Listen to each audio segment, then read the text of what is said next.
Je suis parti à la recherche de la beauté du monde, celle qui se cache loin, très loin, dans les terres du Nord.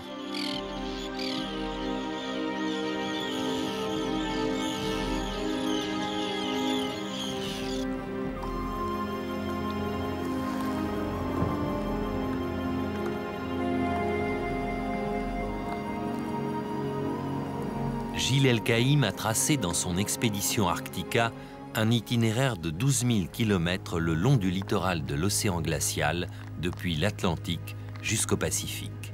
L'Arctique russe, fermé aux étrangers pour raisons hautement stratégiques durant la période soviétique, est aujourd'hui en ruine. Qui sont ces hommes qui peuplent cette terre aussi vaste que l'Alaska et le Canada réunis, l'une des plus hostiles de la planète? Les villages sont abandonnés, abandonnés de toute structure, mais pas forcément abandonnés de leurs habitants, qui vivent donc sans électricité, sans magasin, sans point médical, sans poste, sans aucune structure administrative.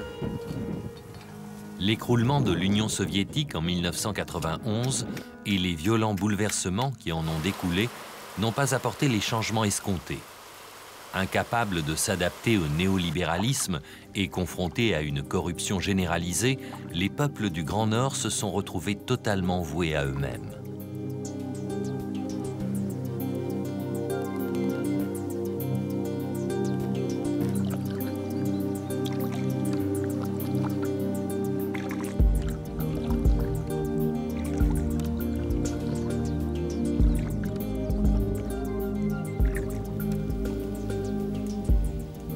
Comme la plupart des habitants des régions polaires, Gilles n'a d'autre choix que celui de vivre sur le terrain, de pêche, de cueillette et surtout de chasse.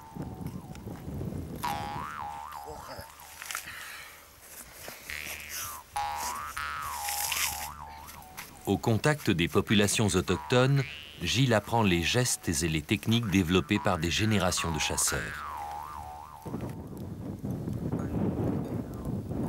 Comme celui de boucaner la viande pour la conserver, car les températures durant l'été arctique peuvent dépasser les 30 degrés.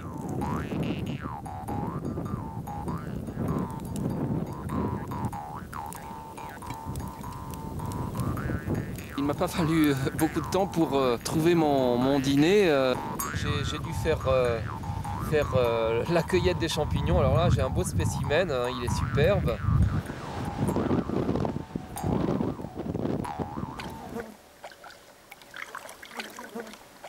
J'ai une moustiquaire, ça permet de se préserver de ces mouches noires qui m'envahissent toute la journée. Évidemment, il y a pas mal de moustiques et il devrait y avoir du poisson.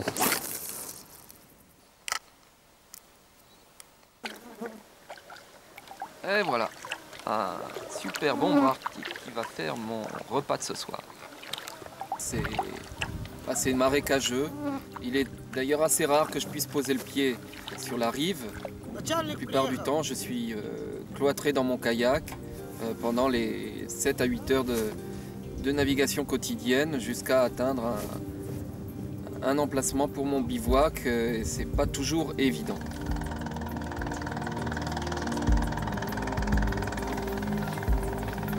La plaie du Grand Nord, ce sont les moustiques. Et Gilles n'est pas le seul à subir leurs assauts. Masha est d'ethnie Khanty. Elle vit avec sa famille sur les rives de la baie de Lob. Sa technique pour se protéger des vampires ailés est d'alimenter en lichen un modeste foyer disposé à l'entrée de la tente. Ces fumigations semblent d'ailleurs plus efficaces que d'autres crèmes répulsives.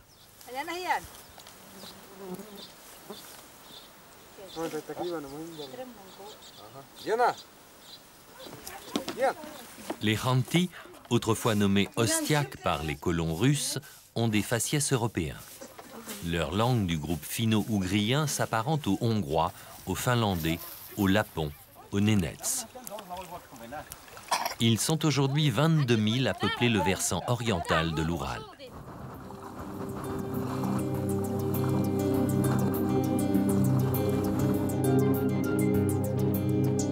2 h du matin, donc soit minuit heure solaire. C'est le premier coucher du soleil depuis plusieurs mois, depuis environ le 15 avril. C'est donc le jour polaire qui s'achève et on s'en va vers la nuit polaire d'ici le 15 novembre à peu près.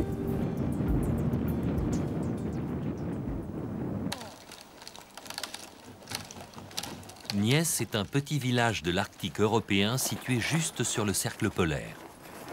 Cette ligne imaginaire tracée sur le parallèle 66 degrés 30 minutes nord marque la limite au nord de laquelle, au solstice, le soleil ne se couche pas en été et ne se lève plus en hiver.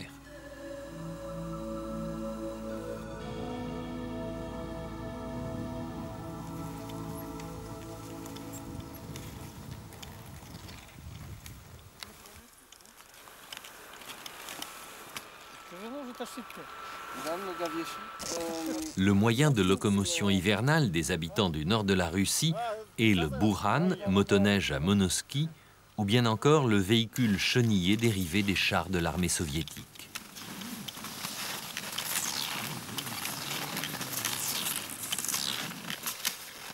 J'aurais pu mériter une meilleure piste, hein. C'est un chantier. Il faut garder le traîneau sur un rail, sinon il se retourne dans les traces du tracteur.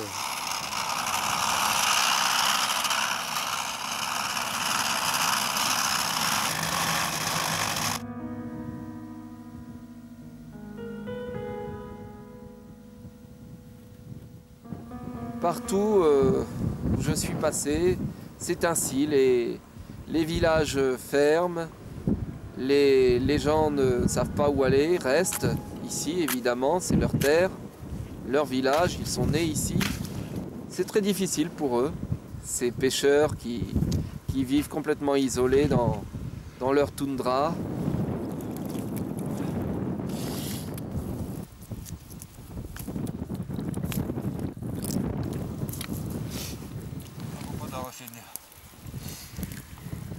Это так вы живете, но только на рыбалке, да? Да, только на рыбе в основном. Ничего больше тут нету. А летом тоже? Летом тоже самое, одна рыба. Рыба, мясо, бывают утки. В основном на рыбе живем. Работы не стало никакой. Одна рыба только. Олени, да.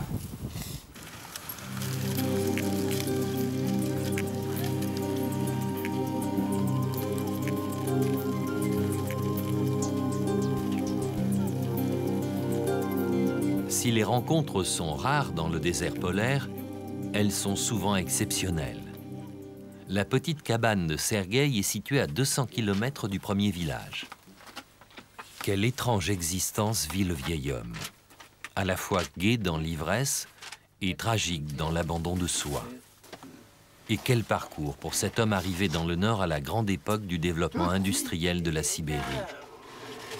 Les mines d'or dans quelques goulags, puis le sovkhoz de chasse à sa libération, et la pêche en fin de course. Sergueï est au bout de son chemin. Il s'éteindra demain sur le 73e parallèle, dans le plus grand dénuement, dans la plus sordide des solitudes.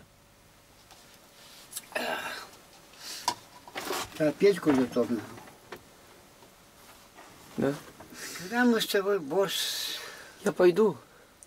Куда? Ну, погода лучше сейчас. Я думаю, если так, это можно идти. Да. Камень у тебя видно. Да. Опытный выйдет человек-то, я же, видишь, не опытный. Moi je passe, j'ouvre une fenêtre pour eux, parce qu'un Français qui arrive là en traîneau, c'est un événement tout de même. Léonide a offert à Gilles cette hospitalité bienveillante propre aux gens du Nord. Son voisin, Jacob, s'affaire sur un étrange réchaud à essence.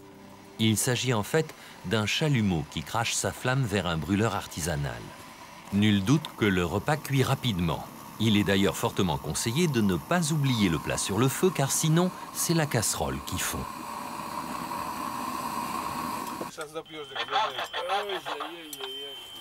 On célèbre aujourd'hui la fête des femmes. Bien qu'il n'y ait aucune femme à moins de 100 km à la ronde, on n'a pas l'intention de louper une telle occasion. La vodka frelatée coule à flot quand ce ne sont pas d'autres boissons fortes comme la braga ou le spirit, autrement dit l'alcool à 95 degrés.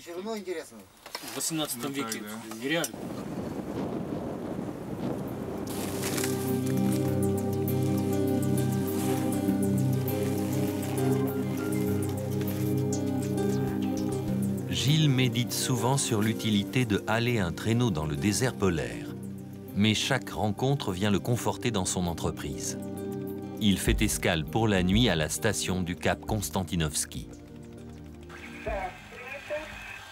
Les météorologues du lieu sont originaires d'Arkhangelsk. Ils vivent là 11 mois sur 12. Un stock de vivres pour 1 an. Aucun autre moyen de communication qu'une radio, qui d'ailleurs éprouve quelques soucis dès que les conditions atmosphériques de la mer de Barents se dégradent. Et c'est souvent le cas.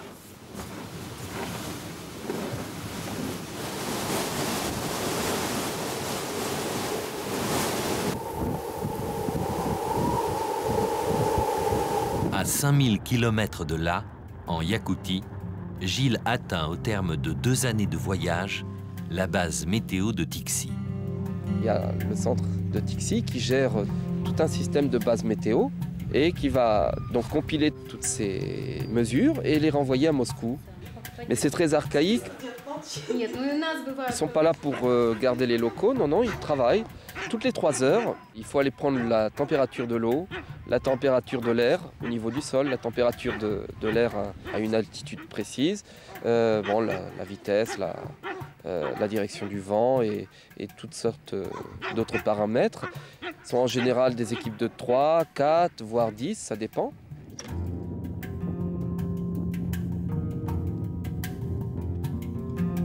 Tixi était un grand port il y a quelques années sur la route du nord-est entre Mourmansk et Vladivostok. Cette voie maritime qui était très fréquentée autrefois et évidemment depuis la perestroïka tout est tombé un petit peu en ruine.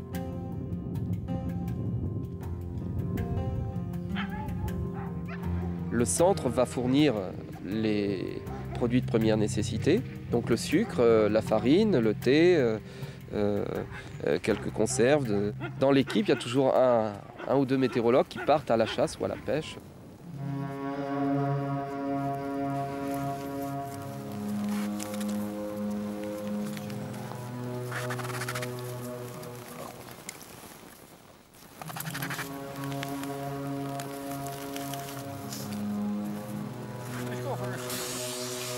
L'Arctique russe n'est pas seulement riche en poissons et en gibier. Il y a aussi le pétrole, le gaz, les minerais qui sont exploités sans grande considération environnementale. Les températures qui descendent jusqu'à moins 60 degrés l'hiver nécessitent une technologie particulière et une main-d'œuvre d'élite, à la fois endurante et motivée par un salaire rondelé.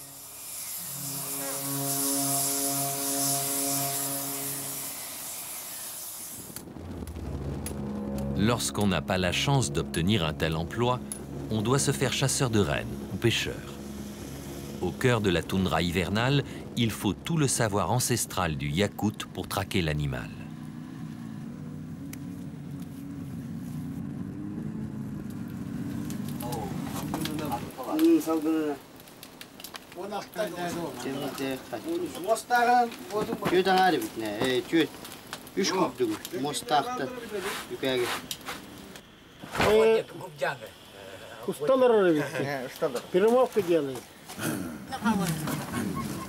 Mais le produit de la chasse ne parvient pas toujours à rentabiliser les déplacements.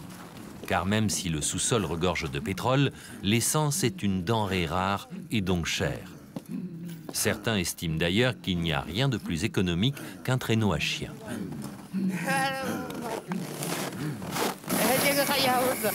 Sous de telles températures, le moteur de la motoneige doit être chauffé au chalumeau. Une campagne de chasse est donc une aventure mécanique. Les pannes sont fréquentes, Mais le système D à la russe permet toujours d'éviter les catastrophes. Il fait moins 45 degrés. Mais compte tenu de la brise, la sensation de froid équivaut à une température de moins 70 degrés.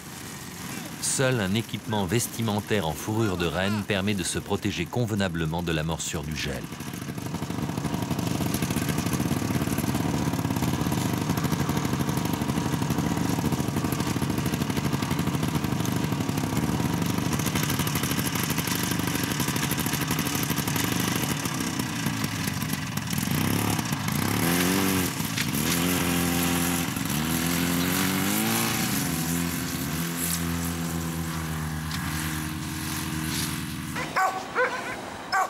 Le plus grand réconfort du voyageur polaire à l'escale est le banya, bain de vapeur à la russe, mi-sauna, mi-hammam. Ça fait du bien. Ça active la circulation. Et avec la température et l'humidité, ça brûle vraiment la peau.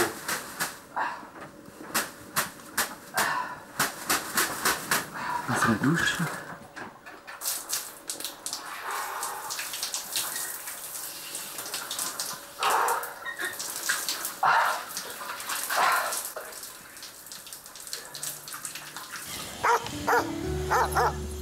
Même si les villages sibériens ne vivent pas à l'heure du XXIe siècle, ils forment néanmoins un archipel d'oasis au sein des grandes solitudes glaciales de la toundra. L'élevage du renne dans le nord de la Yakoutie n'est pas aussi répandu que dans le sud de la République ou en Russie européenne. Étant donné le cheptel réduit, la source de revenus provient moins de la production de viande que du bois de velours qu'arborent les mâles au printemps et dont on tire une substance qui augmente les défenses immunitaires. Le bois de renne, proprement dit, est aussi très prisé sur les marchés asiatiques. Réduit en poudre, il serait un puissant aphrodisiaque.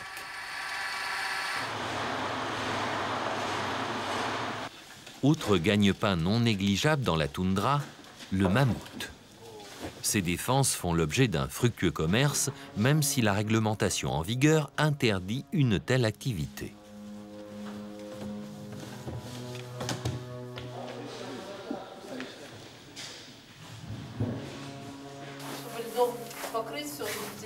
Le permafrost, qui sait si bien conserver les spécimens préhistoriques, est utilisé comme congélateur naturel.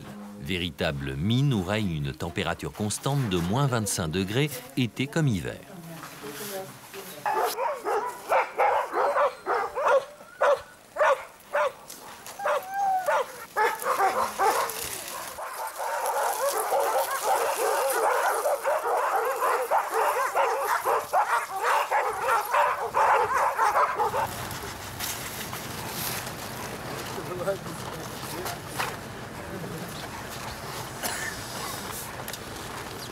Хороший бизнес. Ага, нормально должно. Только доехать надо нормально. Не где-нибудь. Ты ехал, наледи не видел? Вот эти, по реке вода выпирает. Опасно, сильно опасно.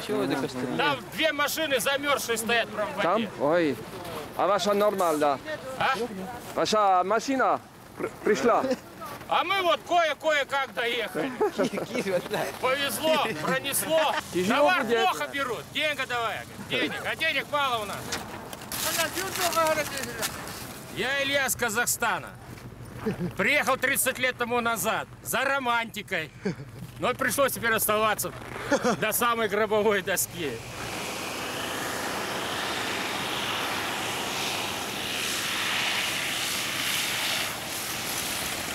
Outre les quelques véhicules qui osent emprunter les pistes hivernales, le seul lien avec le monde extérieur pour ces localités isolées est l'avion.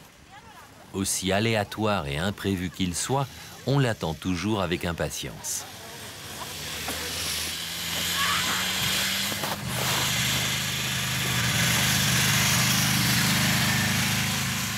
Yep. Ok. Yep, yep, yep, yep. Yep, yep.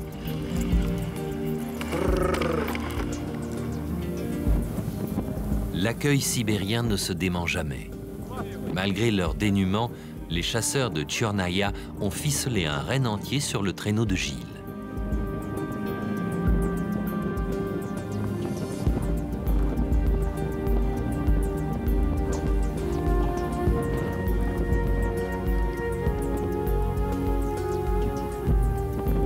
Allez les chiens. Yep, yep, no push on, yep. Yep, yep, yep. Ok.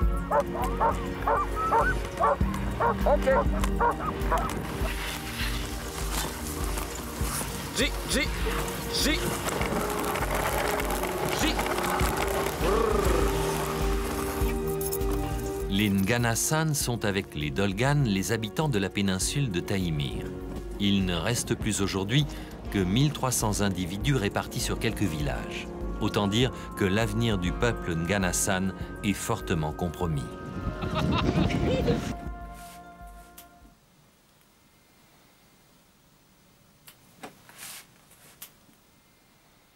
La trappe au renard, qui assurait le revenu du chasseur professionnel autrefois, est aujourd'hui en déclin. Одна шкура сколько стоит? 500 рублей. Ну, разные цена. Это качество кур. Ну, как, это хорошее качество шкур. Конечно, от этого, от качества зависит. Да. Какой там борщ длинный, первый сорт, второй сорт, сортование. А это что? Первый сорт? Этот? Нет. Не? Не знаю сейчас. Потом посмотрю. Тут у него борщ должен быть этот длинный. Вот туда-сюда, тогда первый. А это второй. Il y a beaucoup de babouchkas sur mon parcours qui se sont arrêtés devant mon vêtement et j'ai lu aussi dans leur regard beaucoup de nostalgie. Peut-être aussi un certain questionnement. L'étranger, donc, qui retrouve cet équipement traditionnel du passé, on peut presque dire du passé, malheureusement, ça les a quelque peu émus. Трудно ремонтировать. Если материал есть.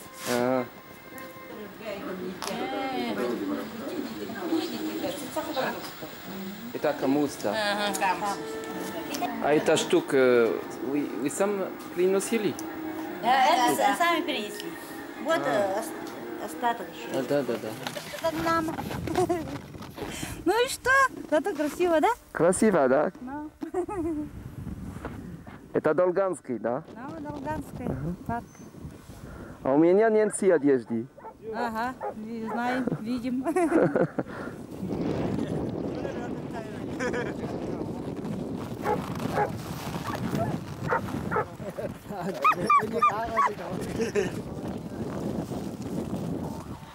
Вторую бутылку давай. Закуски нет совсем. Что, рыбу наторгаемся?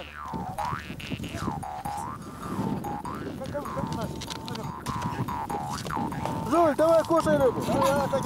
Après 3 ans de parcours dans l'Arctique, Gilles ressemble de plus en plus aux autochtones. Le voyageur français, comme on l'appelle, est devenu homme de la toundra. Son accoutrement, son comportement, sa langue, mais aussi son habileté sont dorénavant ceux du Sibérien. О, есть! 1 сантиметр. 2. 2 километра. Это больше. Это точно. Русская карта. Очень точно. Показывает избы, точка. Ну, не все, но в принципе хорошие. Как дорога, как погода, как въезд. Но иногда 40, 45, 50, иногда 10.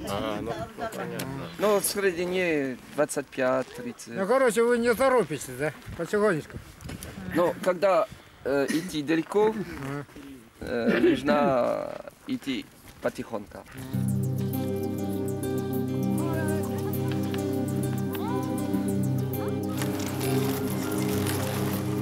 Rares sont les peuples de l'Arctique sibérien à utiliser de nos jours le chien d'attelage.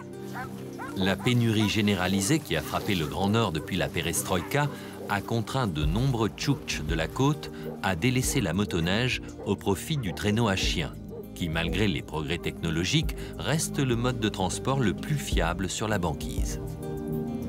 Ainsi, au village d'Incheon, la distribution d'eau est-elle assurée en traîneau. La race de Tchoukotka, dont les huskies de Sibérie sont issus, possède le gène des yeux bleus, ce qui donne à ces chiens rustiques une identité très remarquable. Чем кормите собак? Рыба, потом купашкин, моржовое мясо. Да.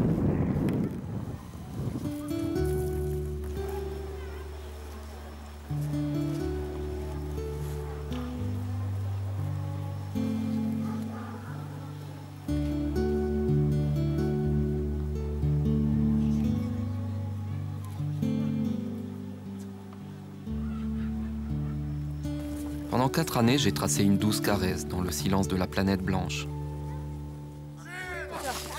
Cette vie de nomade m'a appris à m'adapter à l'environnement polaire, à vivre en harmonie avec les peuples de l'Arctique. Je laisse à chacune de mes escales des amis fidèles dont le souvenir veillera sur ma caravane et viendra combler ma solitude. Lorsque je songe à toutes ces rencontres, à la fois si brèves et si intenses, à ce mélange d'amitié et d'enseignement partagés avec les hommes de la mer polaire, je me dis que le monde vu du pôle n'est pas si hostile qu'il y paraît. Il serait même plutôt attrayant à mes yeux.